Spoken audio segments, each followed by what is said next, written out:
అనుచరులకి సిద్ధపరిచిన స్థలం. చాలామంది అడుగుతారు, ప్రేమించే దేవుడి గురించి మీరు బోధిస్తారు, ప్రేమించే దేవుడు ఎలాగో ఒక మానవుని తీసుకెళ్ళి అగ్ని ఆరని పురుగు చావని నిత్య మరణంలో ఎలాగ వేధిస్తాడండి? ప్రేమించే దేవుడు ఎలాగ ఎలాంటి కార్యాలు జరిగిస్తాడండి? ప్రేమించే దేవుడికి మనసు లేదా, హృదయం లేదా, జాలి లేదా? ఇదే ప్రేమ అని అడుగుతారు. జాగ్రత్త.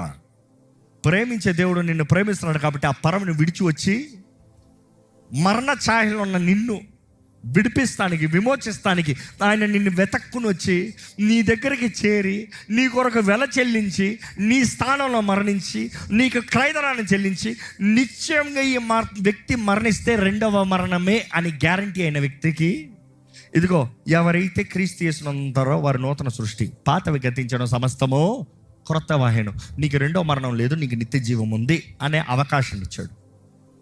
దేవుడు ప్రతి ఒక్కరికి అవకాశం ఇచ్చాడు. ఎవరైతే ఆయనని అంగీకరించి సమర్పించుకుంటారో వారికి మాత్రం నిత్య జీవం. ఒక వ్యక్తి ఐఐటీలో నేను ఒకసారి మాట్లాడుతూ ఉంటే ఒక వ్యక్తి ఈ రీతిగా అడిగాడు, ఏంటయ్యా మీ దేవుడు ఆయన క్రయధనాన్ని చెల్లించాడు, పాపాన్ని క్షమించాడు, ఇవన్నీ అంటున్నారు, మరి లోకంలో ఎందుకు ఇంకా పాపులు ఉన్నారు? నాకు వెంటనే ఒక గొప్ప సాగుబడి ఆయన చెప్పిన మాట గుర్తొచ్చింది. ఆయన అన్నాడు, నాస్తికుడు వాదిస్తూ ఉంటే అదే రీతిగా ప్రశ్న వేస్తూ ఆయన అన్న మాట ఏంటంటే, అయ్యా ప్రపంచంలో కావాల్సిన సోపులు ఉన్నాయి, ఇంకా రోడ్ల మీద అడుక్కునేవాడు, గబ్బు కొట్టేవాడు ఎందుకు ఉన్నాడు?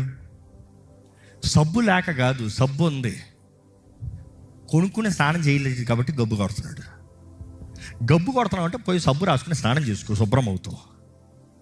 ఈరోజు దేవుడు కూడా నీకు క్షమాపణ సిద్ధపరిచి, విమోచన సిద్ధపరిచి, నూతన జీవితాన్ని సిద్ధపరిచి ఆయన రాజ్యంలో ఉండే స్థానాన్ని ఇచ్చాడు. నీకు కావాలి. ఎందుకంటే బైబిల్ మొత్తంలో చూస్తే దేవుడు మనకు స్వతంత్రత ఇచ్చాడండి. జీవం, మరణం, ఆశీర్వాదం, శాపం, ఏది కావాలో కోరుకున్నా బిడ్డ. దేవుడు ఎవరిని మార్చడు. నువ్వు మారాలి మన వాళ్ళు వాదిస్తారు చూడండి, మతం మార్చేస్తున్నాడు. ఎవడు మార్చలేడు. ఎవడన్నా మార్చగలడా? డబ్బులు ఇస్తే మారుతాడా? బుద్ధులు మారుతాయా?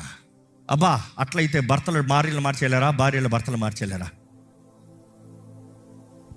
డబ్బు మార్చదండి, నాటకం వేయిస్తుంది. హృదయాలు మారాలంటే నీ హృదయం నువ్వు నీ స్థితిని గ్రహించి దేవుని చేతులకు సమర్పించుకుని ఆయన పాదాలు పట్టుకుని ఆయన ఆత్మ సహాయాన్ని వేడుకుంటేనే కానీ నీ బ్రతుకు మారదు. ఎందరైతే దేవుని ఆత్మ ద్వారా నడిపించబడతారో వారందరూ దేవుని బిడ్డలను పిలబడతారంట, దేవుని కుమారులను పిలబడతారంట. ఈరోజు ఎవరైతే నడిపించబడగలుగుతున్నారో, నడిపించబడతామనే దగ్గర డిసిప్లైన్, సెల్ఫ్ డిసిప్లైన్. పాపానికి నో. ఈ మాట జాగ్రత్తగా వినండి. ఈ పాప లోకంలో మనం ఉన్నంత వరకు పాప బీజం ఈ లోకాన్ని ఏళ్తూనే ఉంటుంది. ఎవరైతే రక్షించబడుతున్నారో పాపం నుండి ప్రత్యేకించబడిన వారిని, లోకం నుండి ప్రత్యేకించబడిన వారిని, దేవునికి అంగీకారంగా చేరిన వారిని, క్షమించబడిన వారిని, మన గతం కొట్టివేయబడింది. గతానికి మన మీద అధికారం లేదు, ఎందుకంటే ఆయన రక్తం దూరంగా క్రయధనం చెల్లించబడింది. కానీ లోకం